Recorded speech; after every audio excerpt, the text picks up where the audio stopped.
দেবতারা এই মর্তলোকে আসতে চাইতেন না। কেন না, এই মর্তলোকে আসবো কি মরতে? এ মর্তলোক এমন একটা লোক, এখানে ভূতের সই না, ভালো জায়গা না। এখানে ত্রিতাপ যন্ত্রণা আছে, আদি দৈবিক, আদি ভৌতিক, আদি আত্মিক ক্লেশ আছে। এখানে মায়াদেবী বেষ্টন আছে। এখানে এই জায়গায় মরণ আছে, জন্ম আছে, মরণ আছে, জরা আছে, ব্যাধি আছে। তাই এই জায়গায় কোনো দেবতারা আসতে চাইতো না। আপনারা জানেন, বহু প্রাচীনকালের একটা কাহিনী আছে যে স্বর্গের যে অষ্ট বসু ছিল, এই স্বর্গের অষ্ট বসুরা যখন এই মর্তলোকে তাদের অভিশাপ হয়ে গেল, তারা যখন স্ত্রী সহ হানিমন করবার জন্য আমাদের এই উত্তরবঙ্গে বৈশিষ্ট্য মুনির আশ্রম, সেই বৈশিষ্ট্য মুনির আশ্রমে তারা এসেছিলেন। সেখানে এসে তারা ওই বৈশিষ্ট্য মুনির কামধেনু গাভীকে হরণ করে নিয়ে চলে গেছিলেন। আর এই গাভীকে নেওয়ার জন্য সেই বৈশিষ্ট্য মুনি তিনি অভিসম্পাদ করে দিলেন যে, হে দেবতা, তোমরা দেবলোকে থাকো, কত উচ্চ লোকে, তোমরা এই মর্তলোকে এসে এই গাভী হরণ করে নিয়ে গেলে তোমাদের সংসার বৃত্তি এসেছি, তা তোমাদের আমি অভিশাপ দিলাম, তোমরা ওই দেবলোক থেকে এই মর্তলোকে তোমাদের অধপতিত হবে। তখন সমস্ত সেই দেবতার আত্মার অষ্টবসুরা তারা এই পতিত পাবনী গঙ্গার চরণে আত্মসমর্পণ করলেন। হে পতিত পাবনী গঙ্গে, আমরা তো অভিসম্পাদ হয়ে গেছি, আমরা উচ্চ লোক থেকে এখন নিম্নলোকে আমাদের অধপতিত হবেন, তো তোমার চরণে আমরা শরণাপন্ন হচ্ছি। তুমি তো পতিত পাবনী গঙ্গে, তুমি কৃপা করে আমাদেরকে তাড়াতাড়ি ওই মর্তলোক থেকে এই স্বর্গলোকে পাঠিয়ে দেবে। কেন? আমরা ওই মর্তলোকে থাকতে চাই না।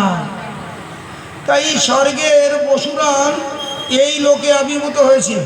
কি করে আবির্ভূত হয়েছিল না, গঙ্গা তিনি যেহেতু একটা স্বরূপে জল রূপে আছে, এখানে নদী রূপে গঙ্গা নদী, ওই গঙ্গা আর একটা স্বরূপে স্বর্গের দেবী রূপে আছে।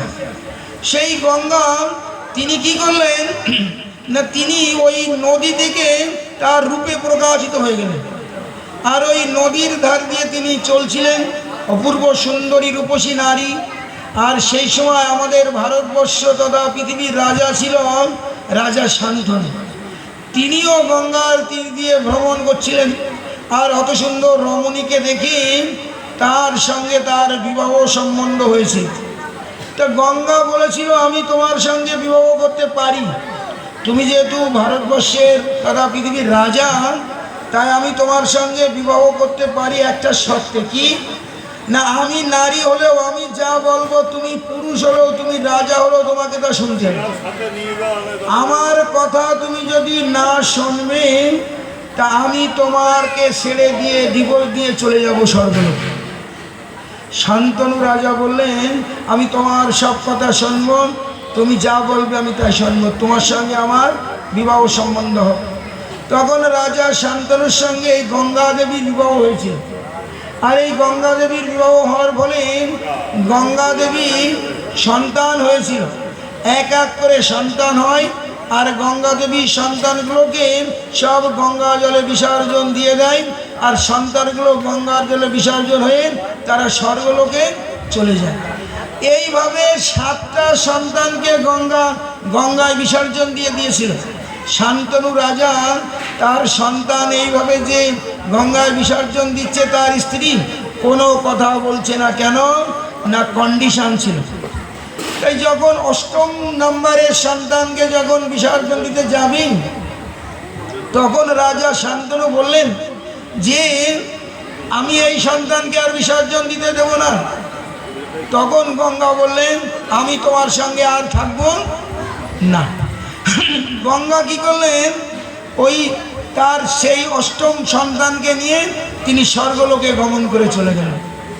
বহুদিন তিনি স্বর্গলোকে ছিলেন। সেখান থেকে তার সন্তানটাকে ভালো করে লেখাপড়া শিখিয়ে সুশিক্ষিত করে তিনি আবার এই মর্তলোকে এসেছিলেন। যেরকম আমাদের এখানকার অনেক লোক বিলেতে যায় ডাক্তারি করতে, তাকে বলা হয় বিলেত ফেরত ডাক্তার, বিলেত থেকে পড়াশোনা করে আসছে। ঠিক তদ্রুপ গঙ্গা তার সন্তানকে স্বর্গে নিয়ে গিয়ে পড়াশুনো করে ভালো করে শাস্ত্রজ্ঞ পণ্ডিত তৈরি করে অস্ত্রবিদ্যা ধনুর্বিদ্যা বিভিন্ন বিদ্যা অর্চনা শিখিয়ে তাকে নিয়ে আসলেন এই মর্তলোকে। এনে তার বাবা রাজা শান্তনু তাকে ফেরত দিয়ে তিনি আবার স্বর্গে ফিরে গেলেন। এই যে ছেলেটাকে নিয়ে এসেছিল এনার নাম ছিল দু, তারপরে এর নাম হলো দেবব্রত। পরবর্তীকালে এনার নাম হয়েছিল, আপনারা জানেন কি নাম হয়েছিল? গঙ্গার পুত্র বিশ্ব। সেই এই যে এই কথাটা এই গল্পটা করার আমার মানে হচ্ছে যে তখনকার সময় দেবতারা এই মর্তলোকে আসতে চাইতো না, যে এখানে আমরা আসবো না, কেন এটা ভালো জায়গা না। কিন্তু এখন শাস্ত্রে লিখছে যে দেবতারাও বাঞ্ছা করে এই মর্তলোকে আসবার জন্য। কেন বলেন আপনারা, কে বলতে পারবেন? দেবতারাও বাঞ্ছা করে যে আমাদের যদি একটু মনুষ্য জন্ম হতো, মনুষ্য জন্ম লাভ করে আমরা মর্তলোকে যেতে পারতাম, আর মর্তলোকে গিয়ে আমরা সাধন ভজন করতে পারতাম, তাহলে আমাদের মনুষ্য জীবন ধন্য হতো। বোঝা গেল?